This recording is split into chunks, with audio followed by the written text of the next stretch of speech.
हम सभी के प्रेरणा स्रोत माननीय प्रधानमंत्री श्री नरेंद्र मोदी जी से सादर अनुरोध है कि नवनिर्मित कोसी रेल महासेतु, नवनिर्मित विद्युत लोको शेड बरौनी, नव विद्युतीकृत रेल मार्ग, समस्तीपुर दरभंगा जयनगर रेलखंड, समस्तीपुर खगड़िया रेलखंड, शिव नारायणपुर भागलपुर रेलखंड, सीतामढ़ी मुजफ्फरपुर रेलखंड, करनौती लिंक बाईपास और बाढ़ बख्तियारपुर लिंक के बीच नवनिर्मित तीसरी लाइन, नवनिर्मित किऊल सेतु और लखीसराय किऊल इलेक्ट्रॉनिक इंटरलॉकिंग, नवनिर्मित रेल मार्ग सुपौल सरायगढ़ आसनपुर कुपहा राघोपुर, नवनिर्मित रेल मार्ग हाजीपुर वैशाली, नवनिर्मित रेल मार्ग इस्लामपुर नटेसर, नव विद्युतीकृत रेल मार्ग कटिहार न्यू जलपाईगुड़ी, नव विद्युतीकृत रेल मार्ग सीतामढ़ी मुजफ्फरपुर को अपने कर कमलों द्वारा रिमोट बटन दबाकर राष्ट्र को समर्पित करें। माननीय प्रधानमंत्री जी।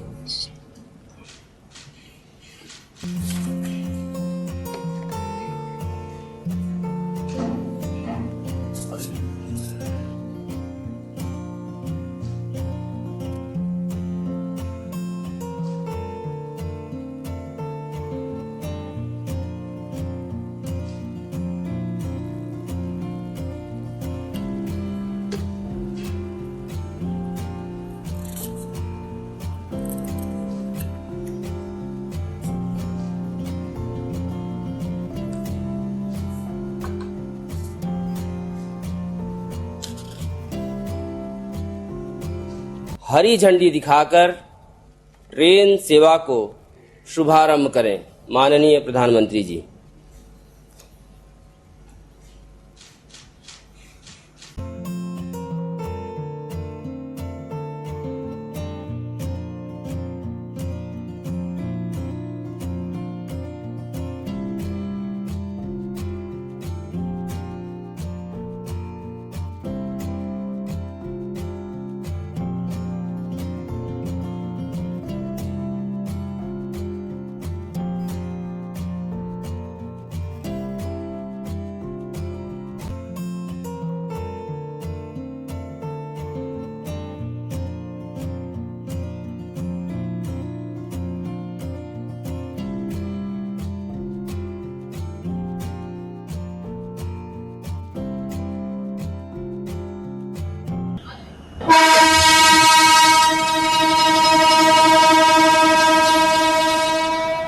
आज के इस कार्यक्रम में सबसे पहले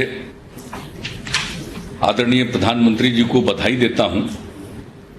17 सितंबर उनका जन्मदिन है, तो इस अवसर पर आज इस रेलवे का कार्यक्रम के लिए आपने समय दिया, मैं आपको हृदय से इसके लिए बधाई देता हूं।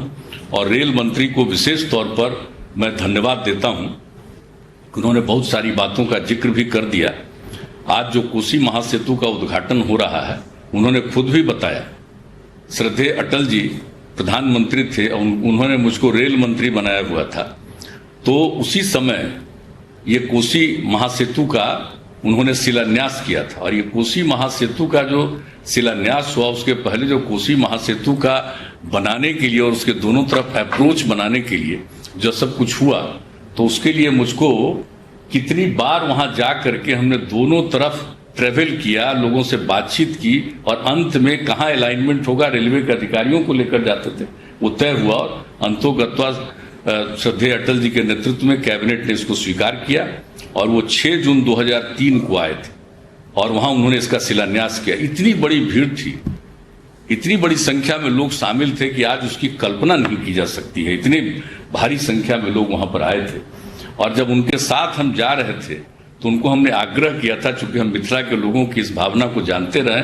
लोग बोलते रहे हैं कि भाई मैथिली भाषा को भी संविधान के 8वीं अनुसूची में शामिल करना चाहिए, तो बताया। और वहां भी गए तो वहां पर भी लोगों ने मांग किया और उसी दिन उन्होंने इसका भी ऐलान कर दिया था मैथिली भाषा के लिए। तो एक विशेष दिन था और आज उसके लिए जो कुछ भी जो बनाया गया था अलाइनमेंट, तो उसी के बगल में जो ईस्ट वेस्ट कॉरिडोर का निर्माण हुआ, तो उसका भी अलाइनमेंट वही उसी के जो तय किया गया था कोसी का ब्रिज, उसी के पास उसका भी अलाइनमेंट फाइनली तय हुआ। वो तो पहले बन गया, लेकिन अब इसका कोसी का ब्रिज, और हमारे आदरणीय रेल मंत्री जी आए हुए थे यहाँ पर 12 अगस्त 2018 को पटना। तो जब से हम रेल मंत्री रहे उसके बाद हम रेलवे के कोई कार्यक्रम में नहीं गए थे। इन्होंने ही मुझको अवसर दिया था 2018 में बुला करके कि हम इनके कार्यक्रम में गए, और आज भी इन्होंने अवसर दिया है कि आज भी यहाँ आने का मौका मिले। तो रेलवे के साथ तो एक भावनात्मक लगाव भी हम लोगों का है, इसलिए बहुत अच्छा लगा है।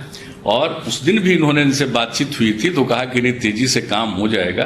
तो आज कम से कम काम हो गया, और आज उसका उद्घाटन, उसका अप्रोच भी अधिकांश हिस्सा बन गया, थोड़ा सा पर काम चल रहा, वो हो गया। ये सबसे खुशी की बात है।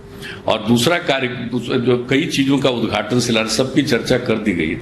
दूसरे के बारे में हम बता देना चाहते हैं, हाजीपुर से वैशाली तक का जो रेल लाइन बना है, तो ये हाजीपुर से सुगौली तक के रेल लाइन के निर्माण का हुआ। सुगौली की भी ऐतिहासिक जगह, सुगौली में ही भारत और नेपाल के बीच में बातचीत हुई थी। तो वो सुगौली तक हाजीपुर को जोड़ने के लिए श्रद्धेय अटल जी के नेतृत्व में इसका निर्णय लिया गया, इस रेलवे लाइन का। और वही आए थे इसका शिलान्यास करने 10 फरवरी 2004 में, और वही वैशाली में, वैशाली से ही इसका इन्होंने किया गया, इसका शिलान्यास किया था। और उसके बाद आज एक हिस्सा तो पहले हुआ था और आज वैशाली तक हो गया, खुशी की बात है। और हम तो रेल मंत्री से ही आग्रह करेंगे कि इसको आगे सुपौल तक पहुंचाने वाला भी काम हो जाए। ये भी श्रद्धेय अटल जी के ही नेतृत्व में हुआ और उन्होंने ही इसका शिलान्यास किया। तो आज आने का मौका मिला, आज आपके नेतृत्व में इसका उद्घाटन हो रहा है। ये हमारे लिए बहुत खुशी की और व्यक्तिगत प्रसन्नता की बात है। उसी तरह से जो आज आप लोगों ने बख्तियारपुर के पास जो एक नया किया है, और वो बाढ़ तक का, तो उसकी कहानी हम सिर्फ संक्षेप में बता देना चाहते हैं। ये जो बाढ़ में एनटीपीसी का बना पावर प्लांट बनने का निर्णय हुआ, उसके पीछे जान लीजिए, हम लोगों के साथ श्रद्धेय अटल जी की सरकार में PR कुमार मंगलम मंत्री थे, और वो मंत्री थे ऊर्जा मंत्री। जब हम रेल मंत्री थे, 18 की बात है, तो उसी समय 1998 में जब श्रद्धेय अटल जी की सरकार बनी, तो उन्होंने मुझसे कई अपने तमिलनाडु का और अपने इलाके के रेल के बारे में चर्चा की। उनकी एक एक बात को हमने कहा कि जरूर होगा, सब करा दिया। उसके बाद एक दिन पार्लियामेंट का सेशन चल रहा था, तो पार्लियामेंट के सेशन के दौरान ही बाहर उन्होंने कहा कि भाई आप अपने क्षेत्र का एक जगह बता दीजिए, आपके कंस्टिट्यूएंसी में हम पावर प्लांट लगाएंगे, अब बड़ा पावर प्लांट लगाएंगे, 616x3 का लगाएंगे। तो मुझे सुखद आश्चर्य हुआ कि भाई उस समय तो नियम बना हुआ था कि जो कोल एरिया है वहीं पर ये पावर प्लांट लगेगा, और उससे तो 250 किलोमीटर से भी ज्यादा दूर है। ये कह रहे हैं पावर प्लांट लगेगा, मुझको बड़ा सुखद आश्चर्य हुआ। और बहुत जल्दी उन्होंने कहा कि आप बताइए एरिया। हमने बता दिया कि पटना के 20 किलोमीटर पूरब से लेकर के आगे 80-90 किलोमीटर में वो देख लें। एक तरफ रेलवे लाइन है, एक तरफ रोड है, और रोड के ठीक बगल में उत्तर साइड में गंगा नदी है। तो देख लें जहां पर उनको उचित लगे। उन्होंने ही सिलेक्ट किया हुआ बाढ़ पंडारक के बीच में वो जगह, चूंकि रेलवे लाइन और रोड के बीच में काफी गैप था, वो जगह का सिलेक्शन हुआ। और जब इसका तय हुआ, इसका भी आकर के शिलान्यास श्रद्धेय अटल जी ने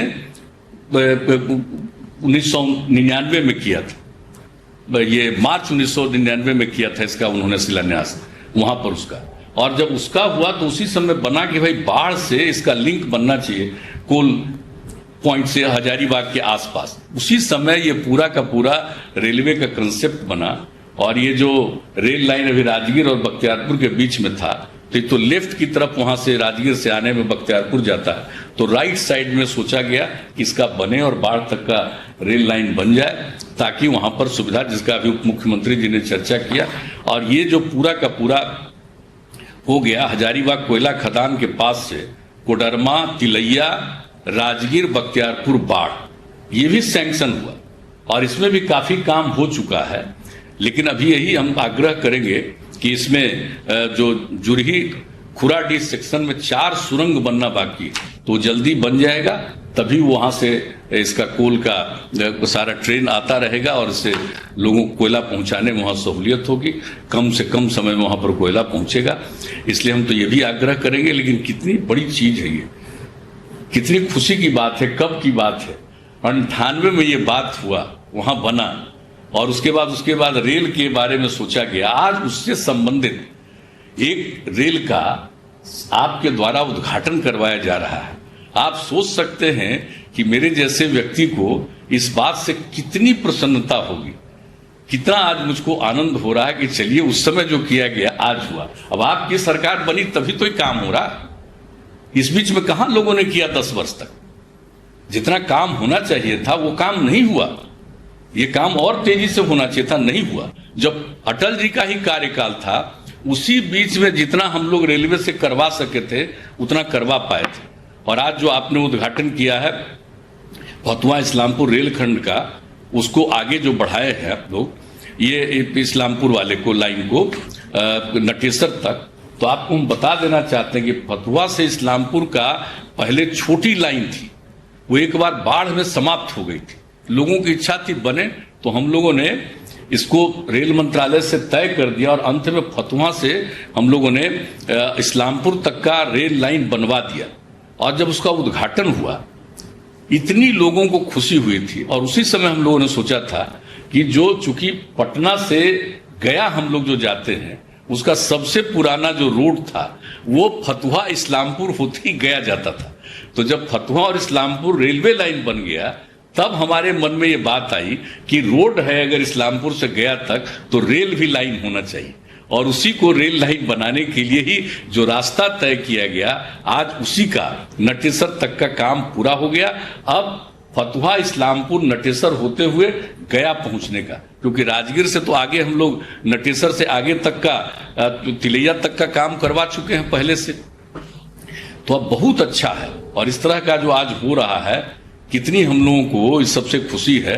और इसके अलावे बहुत सारा काम आज करवाया गया है, बहुत सारी योजनाओं को पूरा किया गया है। लेकिन मुझे तो बहुत प्रसन्नता है कि ये सब काम तेजी से हो रहा है। हम तो अब एक ही आग्रह करेंगे, जो हम 12 अगस्त 2018 को माननीय रेल मंत्री जी से हम अनुरोध कर चुके थे कि एक लाइन, और इसका उद्घाटन एक हिस्सा आप कर चुके हैं श्रद्धेय प्रधानमंत्री जी, यानी जो दनियावा से बिहार शरीफ तक का उद्घाटन कराया जा चुका है। लेकिन उसी को हम लोगों के समय में तय हुआ था, नेवरा से दनियावा बिहार शरीफ बरबीघा शेखपुरा। और ये लाइन था कि ये जो खंड है, ये पूरा का पूरा, ये पीयूष गोयल से जैसे अनुरोध किया था, ये किऊल से दानापुर आने का जो रास्ता, एक तीसरा रास्ता बनाया गया। और जो अभी किऊल से दानापुर की दूरी है, उससे 9 किलोमीटर कम है। और इतना ज्यादा अब मतलब कि मालगाड़ियों का आवागमन होता था। तो हुआ कि अगर ये रेल लाइन बन जाएगा तो बहुत ज्यादा उपयोगिता इसकी होगी। इसी दृष्टिकोण से इसको स्वीकृत किया गया उसी समय श्रद्धेय अटल जी के टाइम में। तो हम आग्रह करेंगे कि अब थोड़ा थोड़ा काम जो बचा हुआ है, इस काम को भी पूरा कर दीजिए। और एक बात अगर मेरा सुन लीजिएगा बिहार के लिए, तो हम तो रेल मंत्री जी से आग्रह करेंगे कि भाई Indian railway institute of mechanical engineering, ये जमालपुर मुंगेर में चलता था हम लोगों के टाइम। यूपीएससी से उसके एडमिशन के लिए स्टूडेंट का सिलेक्शन होता था और वहां पढ़ते थे। तो जो मैकेनिकल इंजीनियर जो उसमें पास करते थे और उनका नौकरी लग जाता था रेलवे में, वो उनका जो स्टाइल था, जो हम लोगों ने देखा कि ये सब जमालपुर और मुंगेर के पढ़े हुए हैं और वहां से ये मैकेनिकल इंजीनियर हैं, उनमें कितना गौरव का भाव रहता था मन में। हम तो आग्रह करेंगे कि रुक गया है, इसको फिर से चालू करवा दीजिए। और चाहिए तो एक आध और बढ़ा दीजिए, इलेक्ट्रिकल को भी बढ़ा दीजिए। इतना ज्यादा जो इलेक्ट्रिकल के बारे में बात कर रहे हैं, लेकिन ये पुरानी चीज है। अगर आप इस बात को मानिएगा, हमने उस बार भी कहा था, आज भी हम आपसे अनुरोध यही करेंगे कि इस बात को भी देखिएगा। लेकिन इतना काम रेल मंत्रालय के द्वारा करवाया जा रहा है, मैं इसके लिए उन्हें हृदय से बधाई देता हूं। और जो काम आपने अभी बताया कि जितनी राशि का हम खर्च कर रहे हैं, हम लोगों को पूरा भरोसा है कि और बहुत तेजी से सारी योजनाओं का काम पूरा होगा। और इससे बिहार के लोगों को तो फायदा होगा ही, लेकिन देश भर के लोगों को फायदा होगा, क्योंकि बिहार बीच में है और उससे आने जाने वाले लोगों को भी बहुत ज्यादा सहूलियत होगी, लोगों को सुविधा होगी। और रेलवे के द्वारा जो मदद किया गया, मैं उसके लिए भी बधाई देता हूं। जिस समय लॉकडाउन का समय चल रहा था, हमारे मजदूर जो बाहर थे उनको लाने के लिए जो इतनी बड़ी संख्या में आपने विशेष रेलगाड़ियों का परिचालन कराया, उससे बहुत बड़ी संख्या में करीब 23 लाख की संख्या में हमारे बाहर से आए। हमारे उप मुख्यमंत्री जी प्रवासी कह रहे थे, हम हाथ जोड़ करके प्रार्थना करेंगे, इस देश में कोई प्रवासी नहीं है, देश पूरे देशवासियों का है। एक राज्य का कोई दूसरे राज्य में जाएगा तो प्रवासी नहीं है, ये तो अपने देश का वासी है। इसलिए खैर, लेकिन अपने राज्य के लोग जो दूसरे राज्य में गए काम करने के लिए, वहां फंस गए, तो वहां से आने में तो रेलवे ने सचमुच बहुत दिक्कत थी। अगर रेलगाड़ी नहीं चलवाते आप तो इतनी दिक्कत थी, किस तरह से लोग आ रहे थे, कहीं कोई पैदल चल रहा था तो कोई किस प्रकार से चल रहा था, कितनी कठिनाई हो रही थी। तो मैं इसके लिए तो जरूर आज जो ये कार्यक्रम रेल का हो रहा, तो मैं भी अपनी तरफ से भी, जो उप मुख्यमंत्री जी ने कहा, मैं भी इस बात के लिए मैं विशेष तौर पर बधाई देता हूं। और आज के इस कार्यक्रम के लिए विशेष तौर पर मैं आपका अभिनंदन करता हूं। और श्रद्धेय प्रधानमंत्री जी ने आज के लिए भी जो समय दिया है, इसके लिए मैं उनका भी अभिनंदन करता हूं और अपनी बात समाप्त करता हूं। बहुत बहुत धन्यवाद। आज लोकार्पित होने वाली समस्त परियोजनाओं पर लघु फिल्म आपके समक्ष सादर प्रस्तुत है। लोहे की दो पटरियों के बीच भागती रेलवे, हर दिन लाखों को उनकी मंजिल तक पहुंचाती रेलवे। तभी तो कोविड-19 जैसी बड़ी बाधा का सामना करते हुए भी ईस्ट सेंट्रल रेलवेज (ECR) ने शुरू किए थे कई नए काम, और इसी का लाभ मिलने जा रहा है बिहार वासियों को। प्रधानमंत्री देने जा रहे हैं बिहार वासियों को एक साथ कई सारी सौगातें। कोसी महासेतु जो करेगा 86 सालों के बाद मिथिला और कोसी क्षेत्र के मिलन को संभव। ये जोड़ेगा निर्मली और सरायगढ़ को। इसकी कुल लागत है 516 करोड़ रुपए। सहरसा से कोसी रेल महासेतु होते हुए आसनपुर कुपहा के बीच ट्रेन सेवा का उद्घाटन। हाजीपुर घोसवर वैशाली नई रेल लाइन, विश्व का प्रथम गणराज्य वैशाली पाएगा स्थान रेल मानचित्र पर और मिलेगा पर्यटन को बढ़ावा। इस्लामपुर नटेसर नई रेल लाइन, रेलवे लाइन गुजरेगी खुदागंज, हरसिंगरा और कटारी स्टेशन होकर। गौतम बुद्ध से जुड़े ये पवित्र स्थान आएंगे रेल मानचित्र पर और होंगे बुद्धिस्ट रेल सर्किट में शामिल। मुजफ्फरपुर सीतामढ़ी रेल मार्ग, कटिहार न्यू जलपाईगुड़ी रेल मार्ग, ये नॉर्थ ईस्टर्न स्टेट्स का गेटवे है। जयनगर दरभंगा समस्तीपुर, समस्तीपुर खगड़िया रेल मार्ग, शिवनारायणपुर भागलपुर रेल मार्ग। बढ़ेगी रेलगाड़ियों की रफ्तार। करनौती बख्तियारपुर लिंक बाईपास तथा बाढ़ और बख्तियारपुर के बीच तीसरी लाइन, लागत 240 करोड़ रुपए। ये सालाना 10 मिलियन टन कोयले की आवश्यकता वाले एनटीपीसी बाढ़ के मेगा पावर प्लांट में कोयले की निर्बाध आपूर्ति को सुनिश्चित करेगी। 150 साल पुराने किऊल रेल पुल के समानांतर नए किऊल रेल पुल का निर्माण और इसके यार्ड का अत्याधुनिक इलेक्ट्रॉनिक इंटरलॉकिंग द्वारा रीमॉडलिंग, लागत 86 करोड़ रुपए। मौजूदा 150 साल से अधिक पुराने रेल पुल के समानांतर नए रेल पुल का निर्माण। इससे होगा पटना भागलपुर, पटना देवघर, गया भागलपुर रेल मार्गों पर यातायात सुगम। महत्वपूर्ण शहर लखीसराय को मिले नए प्लेटफॉर्म। साथ ही अब 304 रूट के साथ किऊल लखीसराय यार्ड हुआ अत्याधुनिक इलेक्ट्रॉनिक इंटरलॉकिंग प्रणाली से lace. Electric locomotive shade Barauni, इसमें अत्याधुनिक इलेक्ट्रिक इंजनों का होगा अनुरक्षण, जिनसे मिलेगी बिहार में चलने वाली ट्रेनों को रफ्तार। बिहार की तस्वीर बदल रही है तेजी से और भारतीय रेल कर रहा है इसमें महत्वपूर्ण योगदान। तभी तो कोविड-19 के मुश्किल समय में देश भर से बिहार लौटे प्रवासी मजदूरों को इन परियोजनाओं ने दिया रोजगार का अवसर, जिसके कारण ये इतनी जल्दी हो सकी पूरी। इन प्रोजेक्ट्स के कारण खुल रही हैं चहुं ओर विकास की नई राहें और बिहार बढ़ाएगा कदम आत्मनिर्भर भारत की ओर। आज इन सभी परियोजनाओं को प्रधानमंत्री नरेंद्र मोदी कर रहे हैं राष्ट्र को समर्पित। साथ ही वे विद्युतीकृत रेल मार्ग पर परिचालन भी करेंगे शुरू।